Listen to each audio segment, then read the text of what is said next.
नमस्ते मेरे प्यारे दोस्तों, आज मैं आपको सुनाऊंगी अकबर और बीरबल की कहानी। मूर्खों की फहरिस्त। बादशाह अकबर घुड़सवारी के इतने शौकीन थे कि पसंद आने पर घोड़े का मुमानगा दाम देने को तैयार रहते थे। दूर दराज के मुल्कों जैसे अरब, पर्शिया आदि से घोड़ों के विक्रेता मजबूत व आकर्षक घोड़े लेकर दरबार में आया करते थे। बादशाह अपने व्यक्तिगत इस्तेमाल के लिए चुने गए घोड़े की अच्छी कीमत दिया करते थे। जो घोड़े बादशाह की रुचि के नहीं होते थे उन्हें सेना के लिए खरीद लिया जाता था। अकबर के दरबार में घोड़े के विक्रेताओं का अच्छा व्यापार होता था। एक दिन घोड़ों का एक नया विक्रेता दरबार में आया। अन्य व्यापारी भी उसे नहीं जानते थे। उसने 2 बेहद आकर्षक घोड़े बादशाह को बेचे और कहा कि वह ठीक ऐसे ही 100 घोड़े और लाकर दे सकता है, बशर्ते उसे आधी कीमत पेशगी दे दी जाए।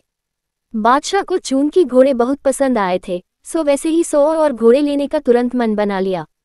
बादशाह ने अपने खजांची को बुलाकर व्यापारी को आधी रकम अदा करने को कहा। खजांची उस व्यापारी को लेकर खजाने की ओर चल दिया, लेकिन किसी को भी यह उचित नहीं लगा कि बादशाह ने एक अनजान व्यापारी को इतनी बड़ी रकम बतौर पेशगी दे दी। लेकिन विरोध जताने की हिम्मत किसी के पास न थी।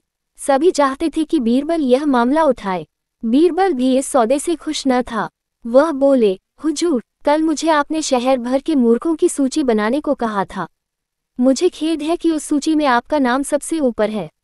बादशाह अकबर का चेहरा मारे गुस्से की सुर्ख हो गया। उन्हें लगा कि बीरबल ने भरे दरबार में विदेशी मेहमानों के सामने उनका अपमान किया है। गुस्से से भरे बादशाह चिल्लाए, तुम्हारी हिम्मत कैसे हुई हमें मूर्ख बताने की? क्षमा करे बादशाह सलामत। बीरबल अपना सिर झुकाते हुए सम्मानित लहजे में बोले, आप चाहें तो मेरा सर कलम करवा दे, यदि आपके कहने पर तैयार की गई मूर्खों की फहरिस्त में आपका नाम सबसे ऊपर रखना आपको गलत लगे।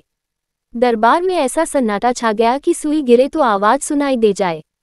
अब बादशाह अकबर अपना सीधा हाथ उठाए, तर्जनी को बीरबल की ओर ताने आगे बढ़े। दरबार में मौजूद सभी लोगों की सांस जैसे थम सी गई थी। उत्सुकता व उत्तेजना सभी के चेहरों पर नृत्य कर रही थी।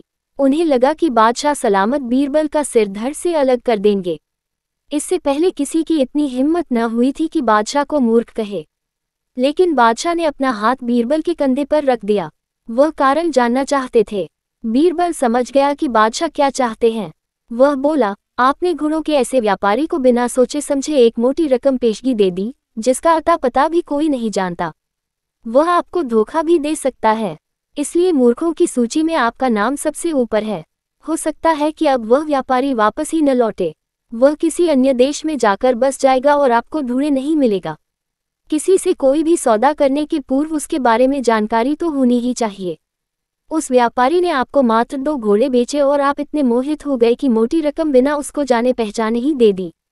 यही कारण है, बस तुरंत खजाने में जाओ और रकम की अदायगी रुकवा दो। अकबर ने तुरंत अपने एक सेवक को दौड़ाया। बीरबल बोला, अब आपका नाम उस सूची में नहीं रहेगा।